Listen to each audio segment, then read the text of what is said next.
I was winging it. I hadn't read any. I hadn't even heard the term App Store optimization. That was a new term.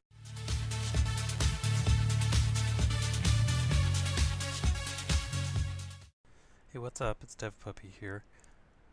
For this episode, I'm going to show you some of the behind-the-scenes stuff for what I'm trying to do to make Kitty Paradise more successful. So what you're seeing here on my screen is a ratio of the number of people who have seen the little icon for my app to the people who have downloaded it. So it looks like I'm hanging around. So of people that see the little icon for my app, it looks like I'm averaging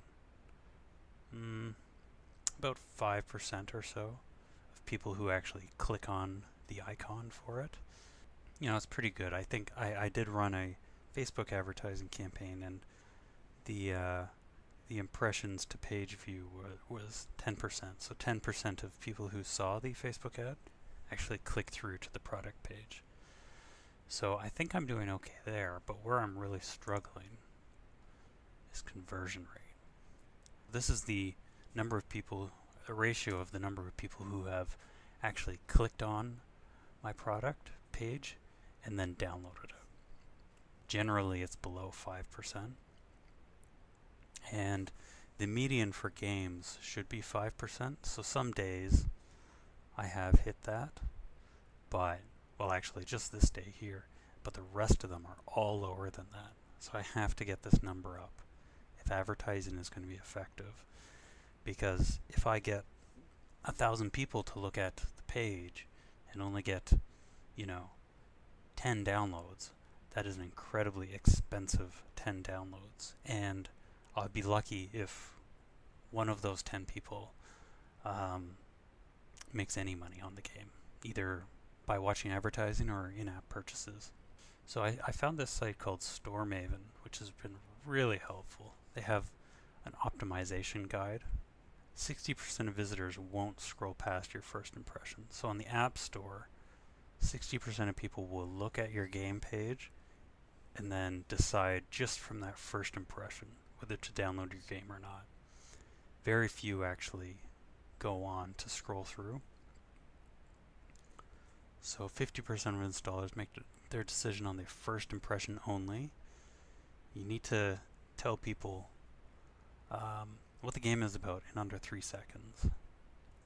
So for Apple products in particular, it's important to have a video, but I kind of decided not to release a video for this version only because I was in a hurry, basically. I'll get the video done, I don't know, maybe tomorrow, and then I'll resubmit. It's really no problem because it only takes 24 hours to resubmit. One big thing I did wrong was the poster frame is the still shot before your video plays, and it should be a standalone image, so it should be basically a poster for your game. And I just had a still of the video, which was not good. I wasn't doing it the right way, so that's something that I'm going to change. There's localization of the metadata for your app, and which is just changing the language. So in this example, it's really tough to see, but there's Russian text at the bottom here compared to English text, and essentially it's the same image. However, what we have here on the right is the Japanese, I guess, a screenshot, and so it's going to be so different to market to the Asian markets, specifically Japan, which is, virtually an alien civilization compared to North America. It's just so different culturally. Now, this is probably the most important thing that I've learned. Most people on the App Store, 98%, do not click read more under the description. They'll read the first 3 lines, which show up by default, and only 2% click read more. So you really have to perfect the first 3 lines to get people to convert. This is what I'm thinking for the poster frame for the preview video.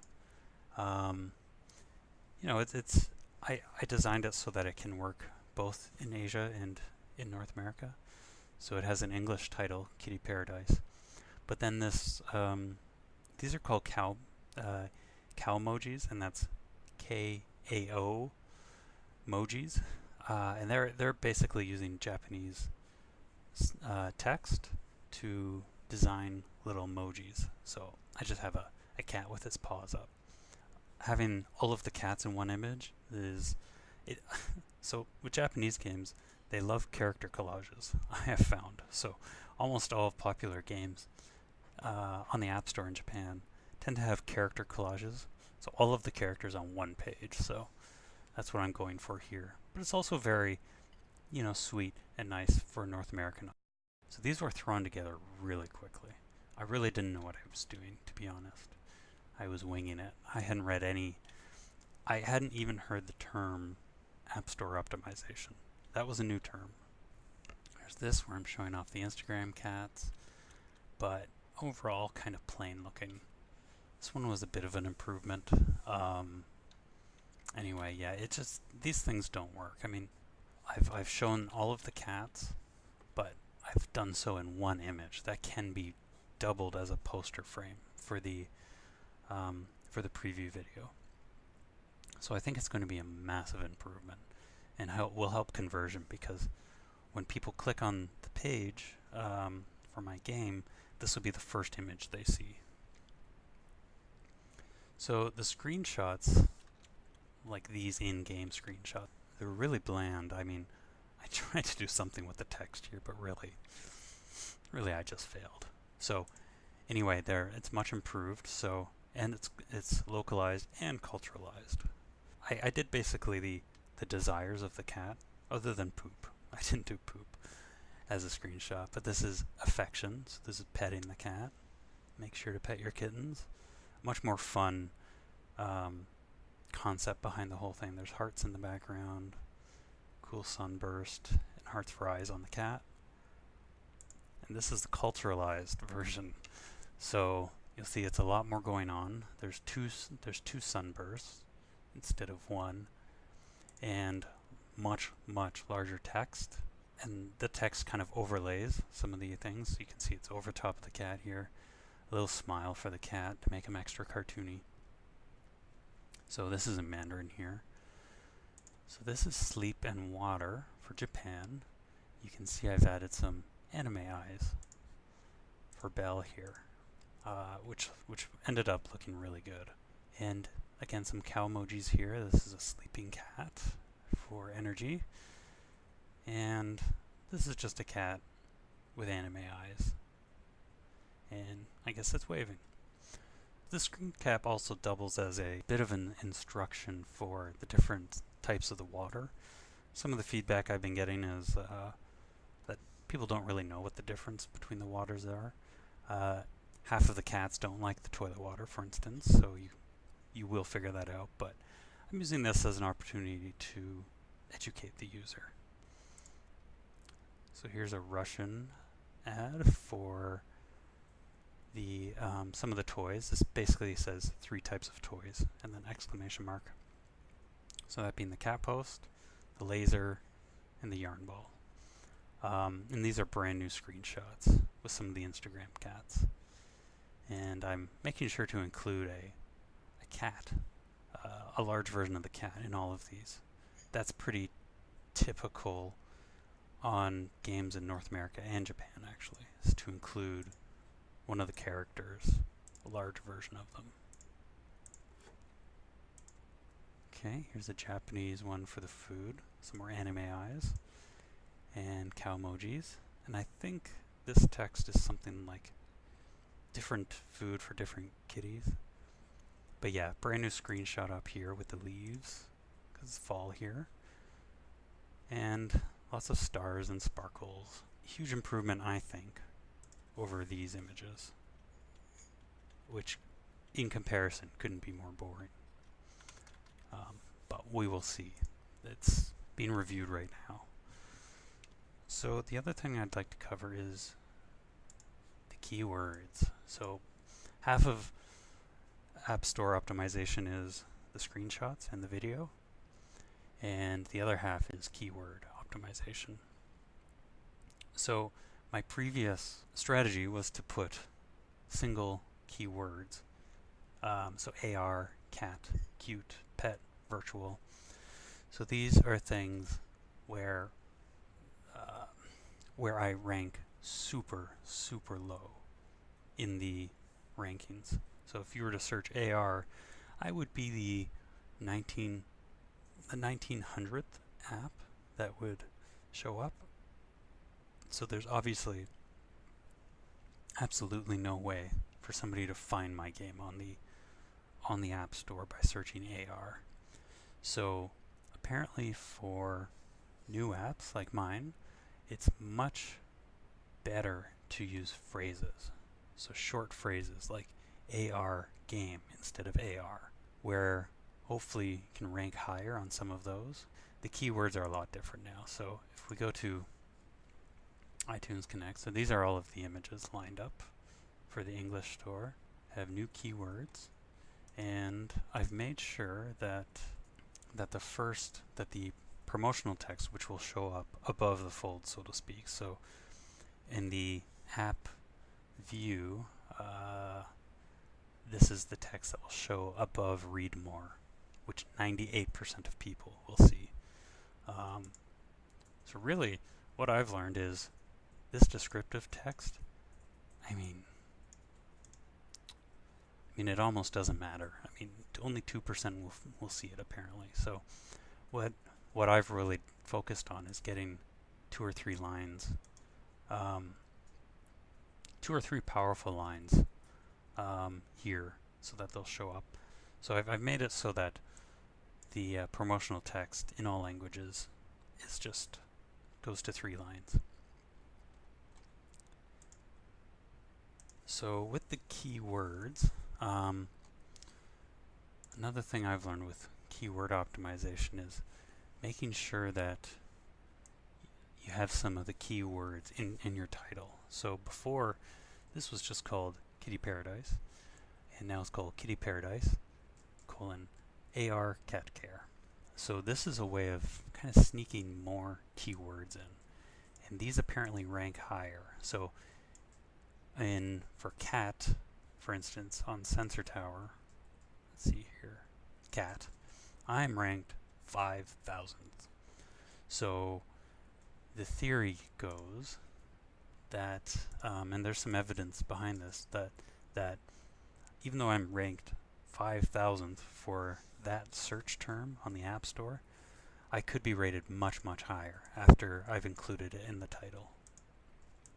So the app name and the subtitle are important areas to put keywords in, while also describing what the app does. So virtual, pets, fun, collect, care, cat, AR are all things I want to target as keywords. So for the actual keywords in English, I've done some terms instead of single words. So photo with cat, cat game, cat simulator, cute game, family friendly. So I'm not sure about this, but I did some research on basically the biggest cat game out there, which is called Talking Tom.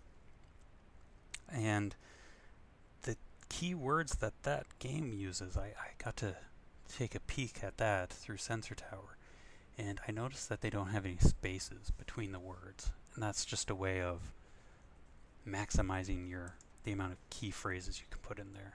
Instead of photo with cat with spaces, I've just removed the spaces. So feed cat, play with cat. Cut is here in case somebody misspells cute. And so I'm really trying to figure out creative ways to rank much higher with searches that have a much lower traffic. So, AR has a huge amount of traffic, but perhaps AR game has a small amount of traffic, but maybe I can rank in the top 10 for that, for instance. So it's much better to to rank high on terms that are searched less often than it is to rank low on search terms that have huge traffic. Nobody's going to find the game. Okay, another little strategy, and we'll see if this works, is for the symbol-based languages, so Chinese, Korean, and Japanese, they are so incredibly efficient in terms of space that you actually get some free space at the end. So, for instance, with this, I think it's 170 characters, or no, 100 characters. So this is exactly 100 characters in English. Now, if this is translated, this works out to, maybe 60 characters in simplified Chinese. So what you can do actually is add some more English keywords at the end. So game for children, virtual cat, virtual pet, virtual kitten, adorable without an E, and that's on purpose. That's if somebody misspells adorable. So in all of these Asian languages, I believe all of them, all of them I've snuck some English ones in there. So cut game for cute game, cat game with no E, kid games, children games. So these are phrases that I have a chance in hell of perhaps showing up and ranking. So yeah, I've done it for all of them. So there's AR game. So maybe instead of ranking 2000th for AR, which nobody will see my game, maybe I can rank much higher for AR game instead of AR. And you can see the numbers bear that out. So a typical number for App Store search should be 50% of people finding your game through a search in the App Store. I'm at 4%. That makes a lot of sense considering the incredibly low rankings I have for the keywords. So my goal will be to increase this as a share of my overall impressions. Thanks, see ya. Hey, if you like this video, hit that like button down below. And if you want to keep up with what I'm up to, hit subscribe.